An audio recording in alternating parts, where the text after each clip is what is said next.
To sai maganar istibra'i. Wa alaikum salam.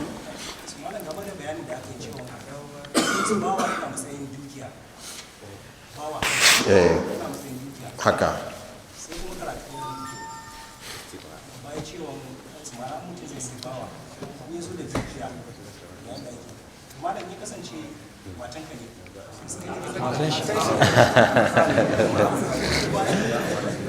ina ji mutum ya zo da dukiya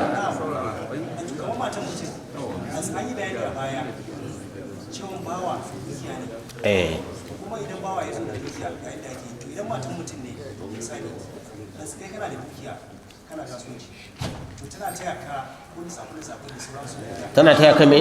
lissafi ko wani abu a gida dukiyan ka ne a wani kasuwanci to sai tana amfani da kwakwalwanta tana taya ka lissafi da sauran accountant ɗinka dai kawai a gida to wannan wajen raba dukiyan ma'ana riba to tunda tana ƙarƙashin ka ne to za ka bata abin da ka ga dama ne ko kuma ya abu a ya danganta in kun yi ciniki da ita ni na yi maka accountant so nawa za ka biya ni yarjejeniya za ku yi ka yanke mata albashi ai ba baiwa ka bace mata ba baiwa bace sai ku yi yarjejeniya ka ba ta letter of appointment ma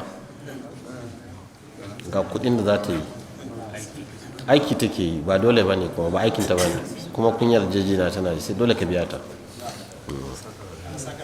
Amin. To istibra'i wala yajuzu liman wata'a amatan thumma arada bai'aha an yabi'aha illa an yastabri'aha. Bai halatta mutum ne yana da baiwa kuma ya take ta bayan ya take ta kuma sai yake son ya sayar da ita to bai halatta sai ya yi istibra'i an yastabri'aha sai ya mata istibra'i wato sai awal istibra'i ko bi haidatin da haila ɗaya sai ya tabbata mahaifarta ba ɗa a ciki mafi ƙarancin istibra'i shine haila guda ɗaya na baiwa amma intatta haila uku to in mulwala ai ba iya sayar da ita na zai sayar da ita ta shikenan tana jiran kawai ya mutu. To wala yajuzu lil mushtari an yata'uha hatta yastabri'aha shi ma wannan wanda ya sayi baiwa bai halatta ya sayi baiwa daga soshi daga kasuwa ya ce wa zai take ta sai ya jira ta yi haila illa an yakuna aliman bi bara'ati rahimiha fala yalzimuhu dhalik sai dai in ya kasance yana da ilimin cewa mahaifatta babu ɗa a ciki to wannan bai lazimtan shi sai ya yi mata istibra'i da haila ɗaya in ya san cewa cikin mahaifan babu ɗa ta ya zai sani in ya ji labarin cewa shi wancan da ya sayar amini ne kuma istibra'i a suna scanning lokacin bayi da Allah ya zo da scan sai kwace bayin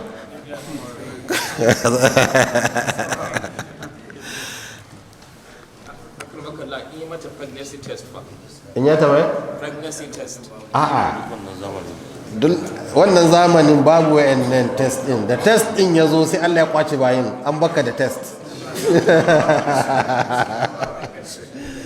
ka je kai ta test ɗinka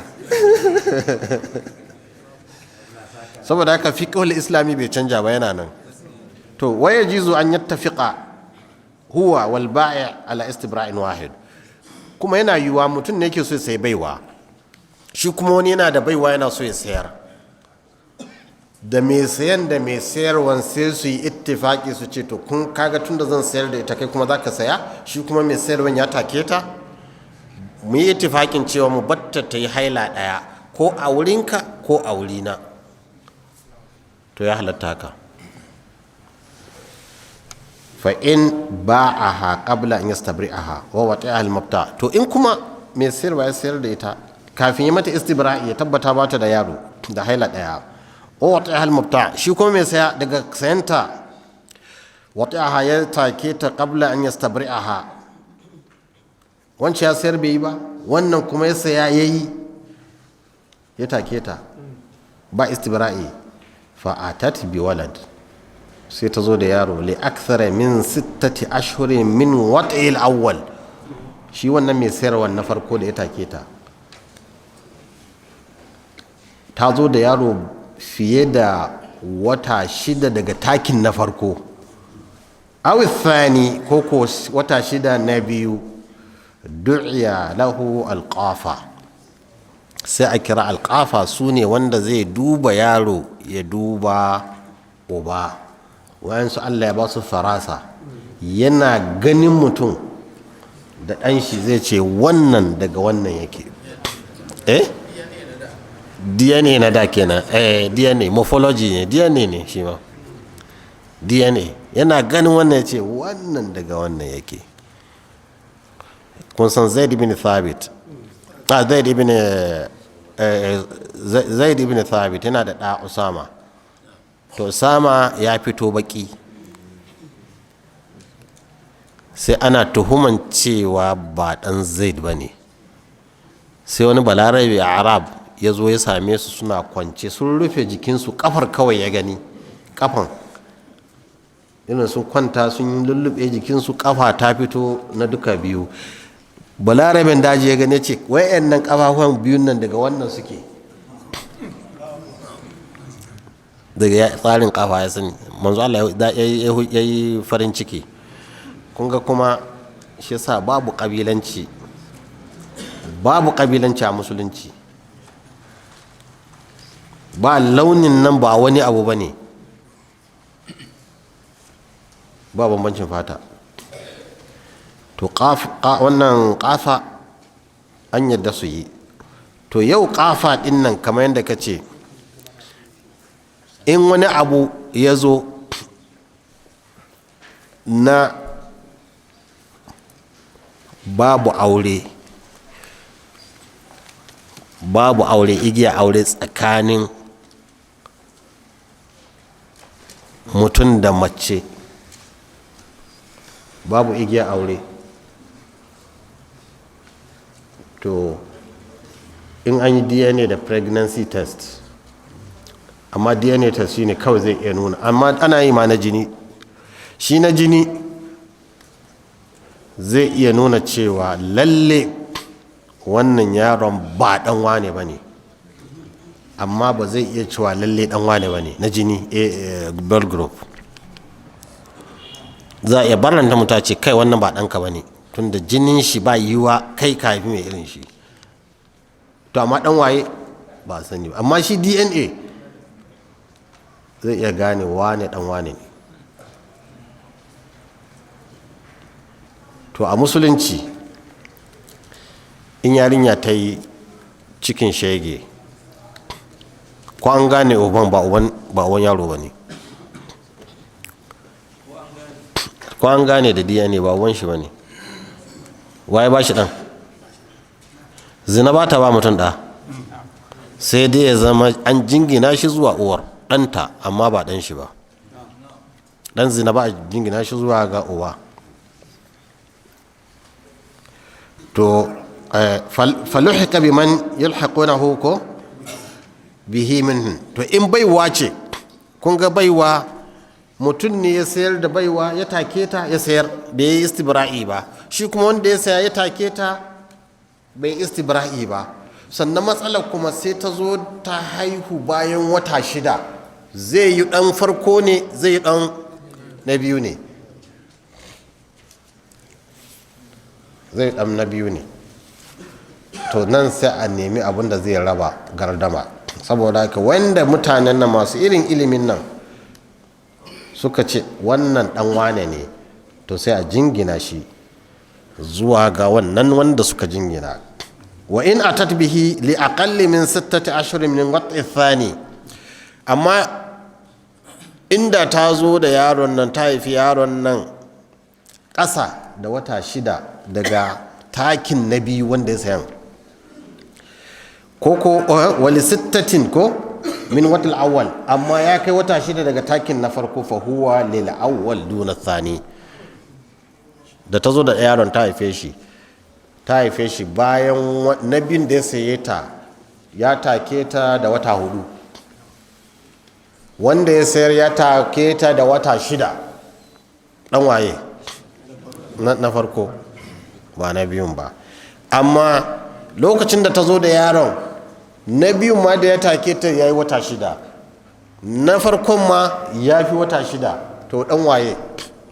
Sai an duba an ji an ce dan a san wannan shine ce wala yuhkamu bil qafati fi waladi zawja.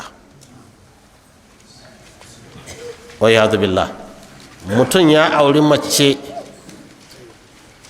sai ta zo mishi da ɗa wani iri bako, sai masu dubawa suka ce kai wannan ɗan nan ba naka ba ne, ba ɗanka ba ne, ko ku wannan ɗankan nan ya yi kama da wani. To nan ba a hukunci da maganarsu. Wannan ɗan nan da matar shi nan ta kawo ɗan shi ne, ba ɗan wayanda suka ce ba. Shi sa yau kamar Amerika ka ce in an yi DNA suka ce cikin 'ya'ya 10 a iyali to za a samu 3 ba ɗan mijin ba ne a DNA, ma'ana mazinata ko? Amma a shari'a musulunci ne har yanzu 'ya'yan shi ne. Shi yasa in matan mutum ta yi zina ta haihu ɗan shi ne, komai a kan shi, tunda igiyar auren nan ita ta mallaka mata duk abin da zai fito daga gare ta, amma zunubin da laifin yana kan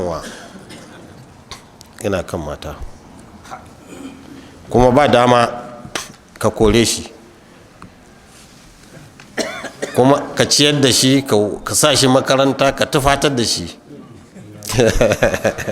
Shi yasa aka ce fadfar bi zati din taribat yadaka, an gargaɗe ka in za ka aure mai addini.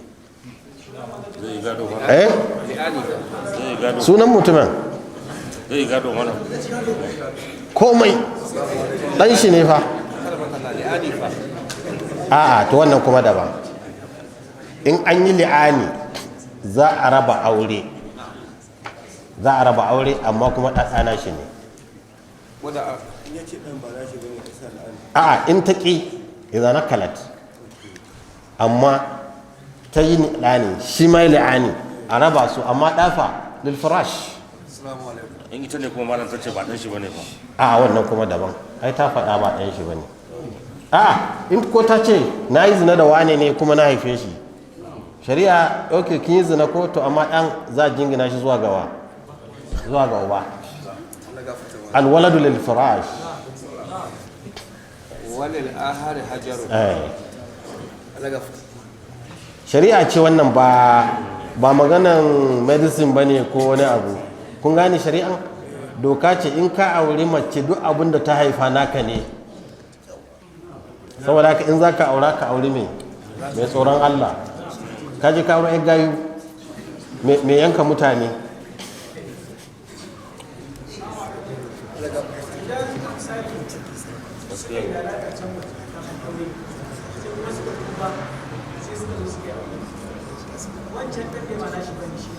Dan waye? Kafin aure sai ya lalata da mace sai ta haihu da shi ko da wani da shi. To bayan ta yi mai istibra'i, to wannan ɗan da ta haifa ba ɗan shi ba ne kuma ba zai gadon shi ba. Sunanta ko a makaranta ta sa sunan babanta kuma ba zai gadon shi ba. Dan zina ba ta halatta ma mutum yaro.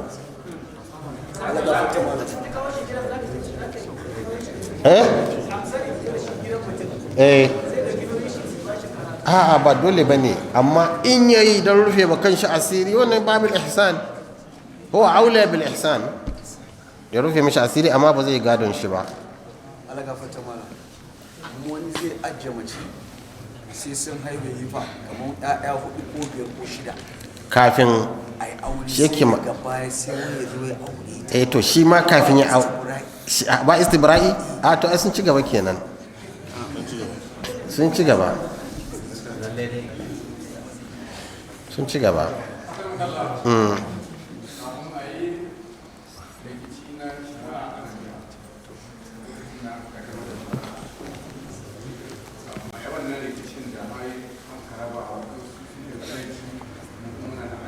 Haka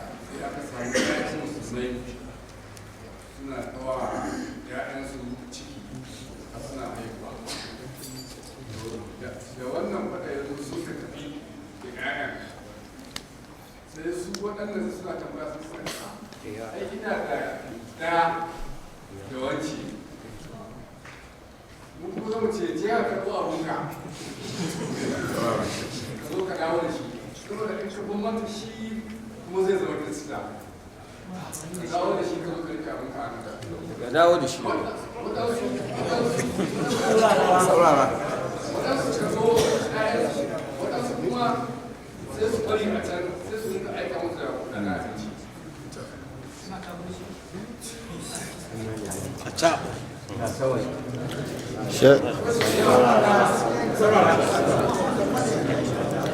to wannan ba nan ba maganan wai ko dan shi ba bane dai kam, amma abin da ake magana nan maganan addini ne.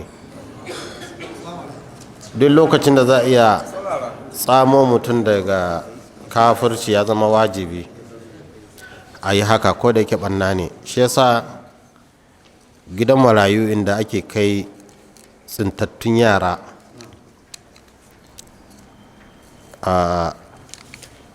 ya zama wajibi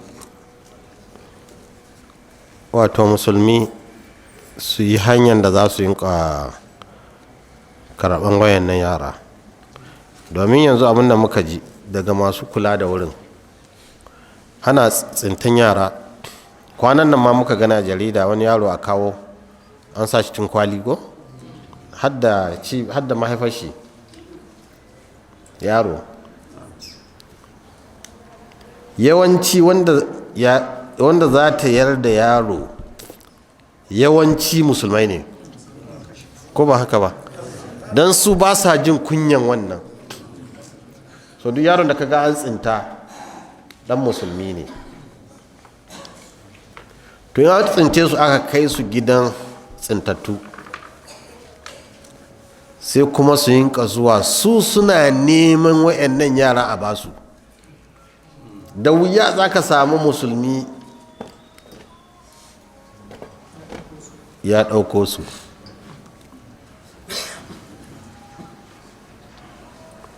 Kuma saboda haka sai su zama an yi abu biyu, bayan haramcin zina kuma ga jefa irin ka cikin halaka na kafirci.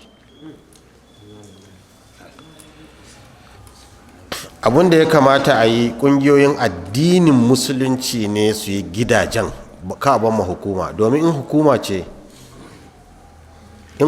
ce to ita kuma hukuma duk wanda ya zo aka ga yana da aiki yana da abubuwa zai kula da shi, ita kuma ba za ta nuna wai ta ware wani addini akan wani ba, ko so irin gidaje na hukuma wanda ba sa iya hana wanda ya zo na ɗaya. Na biyu kuma suna fama da talaucin da hamma in wani ya zo suna Allah Allah su bashi.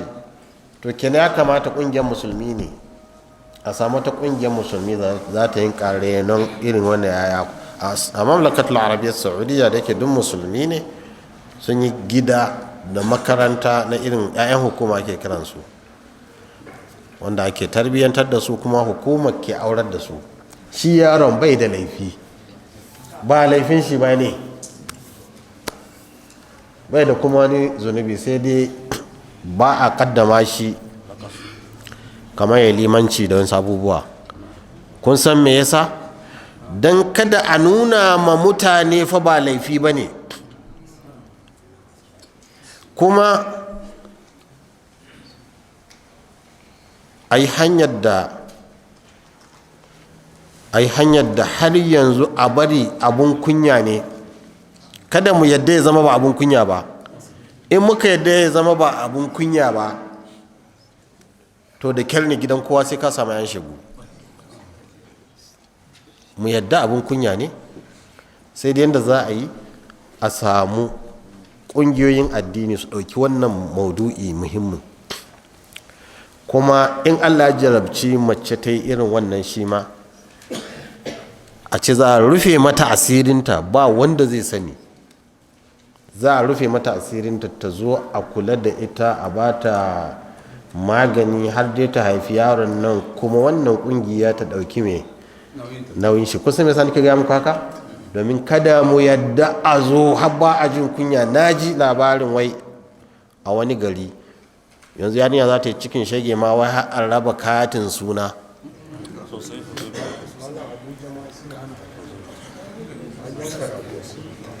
Kun gane? Kada mu yarda da haka. Duk lokacin da al'umma ba ta da kunya, wannan kunya ma wani rahama ne, to amma kuma kada a kai ga kuma zunubin da ya fi shi cewa jefa su kafirci. To ya za mu yi? Sai a samu kungiya, a gina gidaje, a ba da kuɗi, a samu likitoci a wannan wurin, duk wanda da malamai wanda abun nan musibar nan ta same su, kamar yadda ai akwai da yawa masu ciwon AIDS sukan je asibiti a asirce a basu ko, kamar yadda ake suturta su, don wannan doka ce ta gwamnati a suturta su don kasu, in su kuma ba a suturta su to za su ta watsa shi. Amma in an ce za a suturta ka zo ka yi magani, sai ka je ka yi magani ba wanda ya sani. To su ma haka wannan suturta wannan yana da mahimmanci kwarai. Musulunci bai son bayyana alfasha, ko ta faru a ɓoye ta. Wannan ɓoye wannan wani juzi'i ne na imani, domin za a zo lokacin da ba a jin kunya. Allah shirya da mu. Idan mutum ya yi haka akramaka Allah, ba za a ce ya ɗaure wa zalagin di ba? A'a, in mutum ya ce kowa ta zo ta a yi buki ba shine matsalar. Amma idan mutum ya irin waɗannan gidajen, al'adar mu ta Hausance. To yanzu kamar yadda nake magana yanzu haka, akwai ƙungiyan da ke ɗaukan su, masu kulan suka ce muna waɗanda ba musulmi ne ke karɓan su ba, ni kuma na san musulmi ne ke yarwa.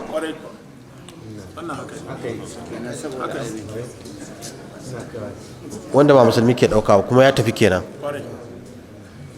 Saboda haka ƙoƙarin kare wannan musiba ya kamata dole a sami ƙungiyar mu na yi, kamar shi sa na gaya muku Saudi Arabia ma tana yi, har cikin Makka ana samu 'ya'yan shegu. Makka har cikin Makka. To balle da kuma Allah ya buɗe mutane. Magana aure a rediyo ya faɗa, ya ce wannan faɗan da Hausawa suke yi da su da ƴaƴanmu ne suke faɗa, domin su suke da taurin kai, waɗanda suka yi irin wancan da wancan suke cewa ƴaƴanmu ne ake faɗa da su, domin su ba su da jimirin wannan faɗa a rediyo kowa ya je.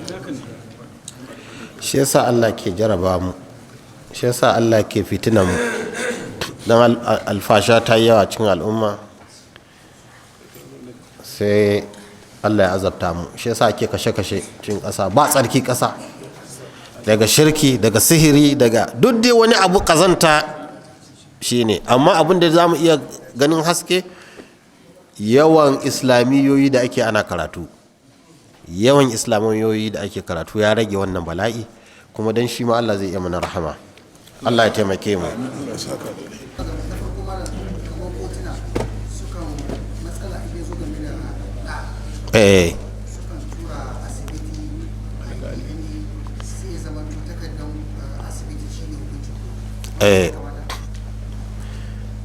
Kotun shari'a musulunci ko ta turawa, cewa mace ce ta zo da yaro ba aure aka samu sabani game da ciki saɓani da wa tsakanin mace da wani miji haka wanda ya aure ta amma masa tare sai ana mutum ya aure mace ba sa tare sai me sai ta zo da ɗaya sai ta zo mishi da yaron shi ne sai ita tana da awon mijin dan mijin da ta aura ne shi kuma wancan yana da awon dan shi ne mijin da ta aura oh mutum ne ya saki mace sai musulunci ya ce ta yi idda ɗayan biyu ko ta yi jini uku ko ta yi wata nawa uku ko kuma ta yi wannan idda sai wani aure ta to duk ɗan da ta haihu nashi ne bayan ta ƙara idda duk ɗan da ta haihu nashi ne shin ɗan nan ɗan halal ne nashi ko ɗan zina ne ya zama mai ɗan shi domin igiyar wace ce igiyar shi mala akan wannan zan so malam ya bada wani amsa saboda akwai matsalar kuma kusan yana tare da mu mace ce ta yi aure kada wanda ya samu ya kai sai suka rabu da mijinta na farko su bayan su rabu da mijinta na farko kafin su rabu akwai ciki su amma bayan ya rasu da kusan shekara uku sai ya zama cewa da ta samu ta yi aure ba ko kuma da wannan cikin da take da shi ta rabu da shi tana da ciki shi kuma yana musu ciki na motsi har shekara nawa kusan shekara uku su bayan ya rasu sai wani ya zo ya bukace ta da aure to sai shi mahaifinta sai ya ce mishi ya bari akwai ciki har sai ta haihu to bayan lokaci ya yi tsawo ba ta haihu ba sai suka kulla yarjejeniyar cewa zai aure ta amma in ta haihu wannan ya sani ba dan shi ba ne saboda cikin kwantaccen ciki ne a yanzu haka mana wanda aka haifan ya yi sa'a ne kuma yanzu rikicin haka ya dan taso shi yana karɓa gidan mahaifin shi na farko shi kuma wanda ya aura daga ƙarshe yana da awon ɗan da shi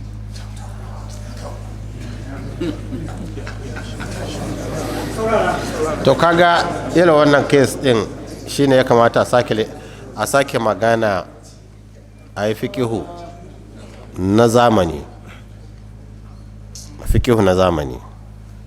domin wanda suka gabace mu sun yi magana kan aqsa muddatul haml shin ciki me mafi tsawon lokaci da ciki zai zauna a cikin mace malamanmu na da kowa ya ijtihadi dukkansu sun ijtihadi babu wanda ya ce ga abin da Allah ya ce ko ga abin da manzon Allah sallallahu alaihi wasallam sun duba ne a tarihi al'ada ta ƙabilu suka yi hukunci.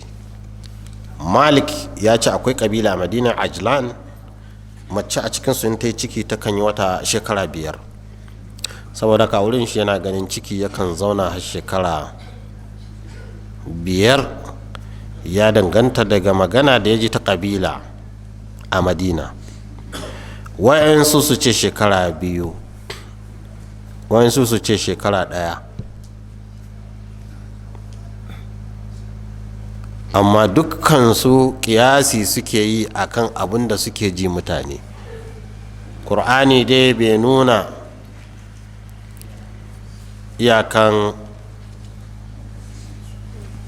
muddatul ham nan take ba, sai dai ya yi ishara walwalidatu yurdi'na auladahunna haulaini kamilaini liman arada an yutimma ar-rada'a, shekara 2 shikakku wanda ke so ya shayar. To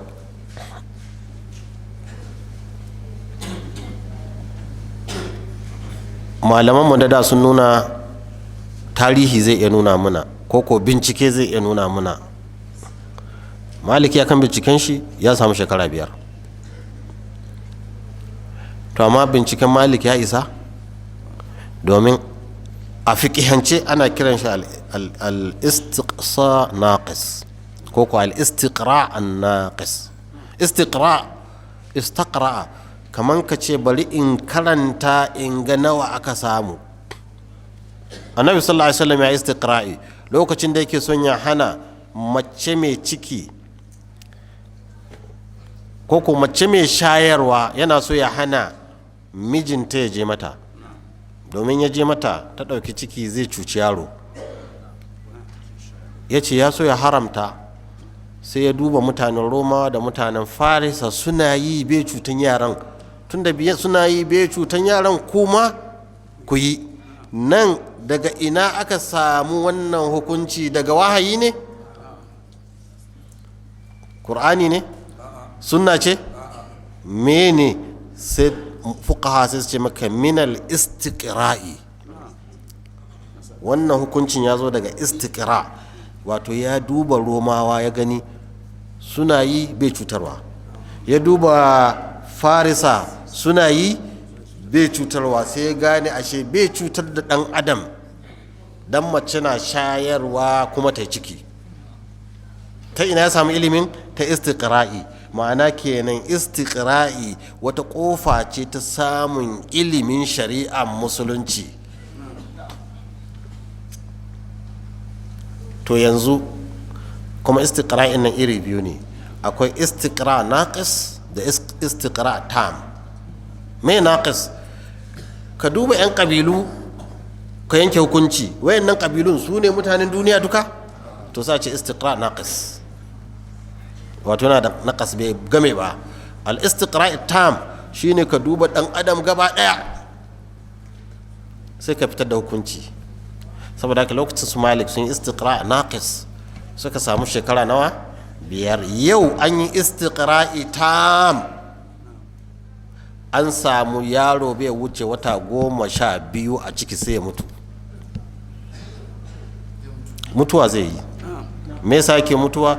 Domin jikin ya girma, cibi ba ta iya ɗaukan rayuwar shi kuma jiki bai tsayawa bai girma da ƙumba. Za a haifi yaro ɗan shekara 12, in an haiko shi gashin shi da fata shi kamar ta tsoho ma wata 12 da kyar, kuma ya ci, kasan yana kashi ko a cikin wannan abu, in an buɗe cikin shi gaba ɗaya yana cin kashin shi domin yunwa, yana kashi cikin ruwan mahaifan kuma yana ci, da kere ke rayuwa. Kun gane?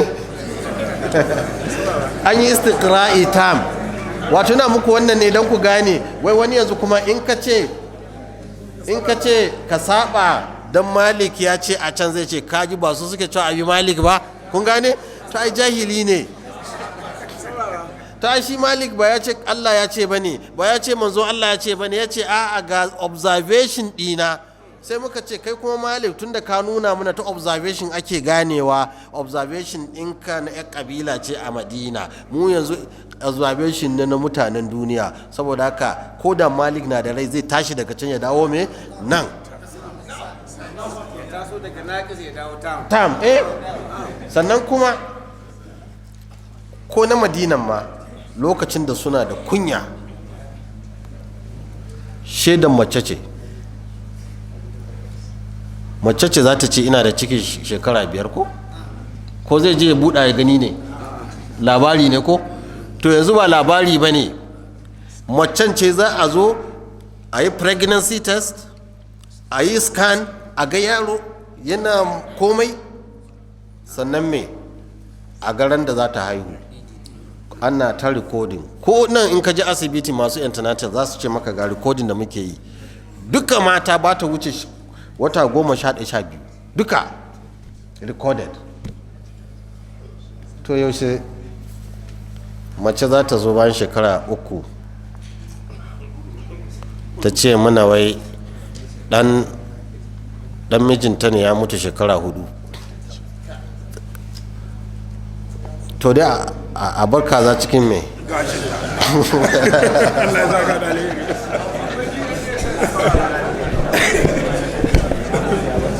ya bude aiki ka Allah ya saka malam da amin malam Ruwan rahama ce Allah ya mun gode mai Abubakar wanda yake garin Jos, ɗaya daga cikin malamanmu ne wanda Allah ya marasuwa jiya. Muna fatan shekaran jiya ranar Alhamis, muna fatan Allah ya gabarta mana tayi a mara Ruwanu Tahir Abubakar wanda yake limami ne na masallacin Jibuis na garin Jos. Allah ya gafarta mishi, Allah ya sa huta, mana sa shi addu'a. Wassalamu alaikum warahmatullahi. Amma yi salati ga annabi Muhammad. Wayanda ba su da lafiya gida da asibiti Allah ka arzuta su da lafiya. Wayanda muke da lafiya Allah ka kare mu da lafiya. Wayanda duk suka riga mu Allah ubangiji ka gafarta musu. Allah ka yafe musu, Allah ka sa aljanna ta zama koman su. Wannan karatu da ake karantar da mu Allah ka ba mu fahimtar shi. Allah ka ba mu kwakwalwar fahimtar shi. abin da yafi karfin mu Allah ka shige mana gaba. Rabbana zalamna anfusana wa illam taghfir lana wa tarhamna lanakunanna minal khasirin. Tubna ila Allah wa rajana ila Allah wa nadimna ala ma fa'alna min adh-dhunub. Allahumma izzil islam wal muslimin wa azil ash-shirka wal mushrikin wa dammir a'da ad-din wa ansur ibadakal muwahhidin برحمتك يا ارحم الراحمين رب العالمين. سبحان ربك رب العزة عما يصفون وسلام على المرسلين والحمد لله رب العالمين.